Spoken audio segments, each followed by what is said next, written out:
There is no pain. There is no pain. And there is no hurt worse than when a family member abuses their family. There is no pain or hurt worse than when a family member cuts off their family member, or hurts them, or violates their right, or acts in violence towards them, and so on. We all see it. And I get stories day in, day out, my brothers and sisters. It doesn't matter who. I get it from mothers and fathers. I get it from daughters and sons about their parents. I get it from siblings against their siblings. I get it from nieces and nephews against their uncles and aunts against their nieces and nephews, all of them. I get it from everywhere. It's not just one, brothers and sisters. And this means that everyone has to play a part, and there are people who are worse than others. A family unit has to be collective. We said that in Islam, the family is made up of family members who are connected to the shared womb. Some are closer than others, and some have rights and boundaries more restricted than others. So you have rights, they have rights. There are boundaries they cannot enter upon you. They have boundaries you cannot cross. Each individual, Allah has given them rights, boundaries, and Allah subhanahu wa ta'ala does not make anybody a controller or an owner of anyone else. Parents don't own their children. You don't own your children. Some parents tell me, that child is mine, I own them. No, you don't. Allah owns them. They are a trust that we have to look after. Allah gave them to us. Sometimes we feel that we own our siblings. Sometimes we feel we own our own parents. I've seen that. A child goes and gets married. I've seen it many times.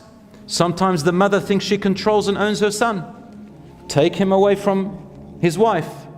Some parents have this culture that if the son gets married, they must live with the parents and look after them, and the wife has no right to her own home. This is all haram and depression. Some people feel they own their children so much that they think that they're supposed to listen to their parents on who their parents choose they should marry.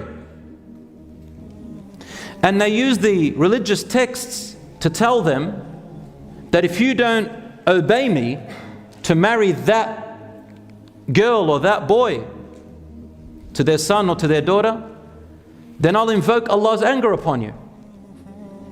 I will tell you, brothers and sisters, if you're a parent, and inshallah you're not like that, that this dua, if you make that, you are the one who is in sin. Because Allah does not accept a dua where it is oppression. Rasul sallallahu alaihi wasallam said that Allah said in Hadith al-Qudsi, which is in Bukhari, He said, إِنِّي حَرَّمْتُ الظُّلْمَ عَلَى نَفْسِي وَجَعَلْتُهُ بَيْنَكُمْ حَرَامٌ فَلَا تَظَالَمُوا. Allah said, I have made oppression forbidden upon myself. Allah said this. And I made it haram among you, so do not oppress one another. Allah is the one who gave the child the right to marry whom they choose, so long as whom they choose is within the Islamic boundaries. Their parents can give them advice. Their parents can say, son, daughter, I recommend this person. But to force them to marry someone, invoke Allah's wrath upon them, this goes against what Allah subhanahu wa ta'ala says. Allah will not accept a dua that goes against what He commanded or allowed. And if you do that, we're going to talk about it. We'll show you how you'll destroy your relationship with your children anyway. Children who mistreat their parents, as soon as they get older, they can't wait to take their revenge again. You watch when your children see you and how they're going to treat you when they see mum and dad treating grandparents like that. Because the children, especially when they're little, they look at their mum and dad and they think everything they do is right. So if they see the mum or dad abusing or swearing or disrespecting their grandmother or their grandfather, even if the grandmother or grandfather are harsh, but if they see their mum or dad abusing them, then they're going to think, as soon as my mum or dad become harsh, I'll also abuse them, I'll also swear at them, I can't wait till they get older and I'll throw them and I'll do this and that. They say monkey see, monkey do. Isn't that correct? And that is why Rasul sallallahu alayhi wa sallam said in Hadith al-Sahih, بروا آباءكم تبركم أبناؤكم. Be good to your parents, or show goodness to your parents. Your children will show you goodness. That's because they're watching. I know that some people, they think my parents don't deserve that. Brother and sister, you need to break that cycle, because otherwise you'll be playing also a role in continuing that cycle. And your children, after you are gone, they'll continue that cycle and on and on and on. In the Quran, there's a muslih and mufsid. Allah says that in the Quran there are those who fix and those who ruin.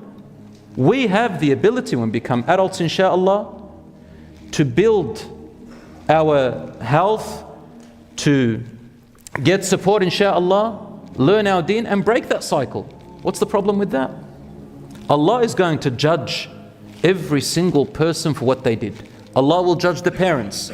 If they betrayed the trust which He gave them, which are their children, Allah will judge the children if they betrayed the trust towards their parents. Allah will judge the siblings if they betrayed the trust with their siblings. Allah will judge the husband and wife against each other.